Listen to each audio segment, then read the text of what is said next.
for the sustainment of our independence. It was necessary that he had to bring that act because, Dennis, there were a lot of assassination attempts on Dr. Kwame Nkrumah by his bodyguard, at his residence, at a rally ground.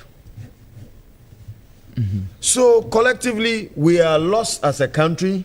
Since the inception of our independence, we've not had any leader that we can compare to Dr. Kwame Nkrumah, right? And today, some political elites are beefing with a dead man. Can you imagine? So, but he makes the point that, I mean, from the president's speech, the point that he made that it wasn't Nkrumah alone. He definitely had people who committed themselves to this cause before. I mean, he sped it, or he was he took the final laps in this run. Dennis, before even Nkrumah joined the UGCC, right? We know that there were certain interest groups, right, that had the agenda to achieve Ghana's independence, right?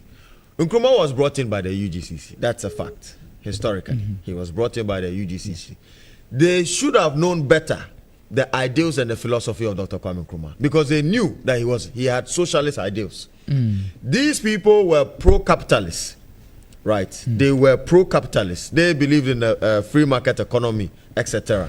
But even today, we can argue that socialism has different forms. That is why today the Chinese always say this, that they practice socialism but with Chinese characteristics, right? And the backbone of the capitalist world is the Chinese economy.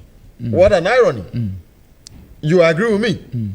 And so clearly, if you look at the emancipation from our what do you call it, our struggle for the emancipation for independence, Dr. Kwame Nkrumah, who was brought in by the UGCC in attainment for our independence, worked with people like J.B. Dankwa, Obechebi Lamte, Oforiata, right? And then you realize that, Dennis, these entities were proposing that we attain independence in an incremental stage. But the people of Ghana were yearning for that impetuous independence. You understand? We wanted independence in an impetuous manner, fast, but they wanted it incrementally because they know what they were cooking with our colonial masters. And that's why we always say that some leaders in Africa are puppets of the colonialists. And that's why we've seen currently that scholars will tell you that there's something called the paradox of plenty, where Africa is blessed with a lot of natural resource endowment, but it's home to the poorest people.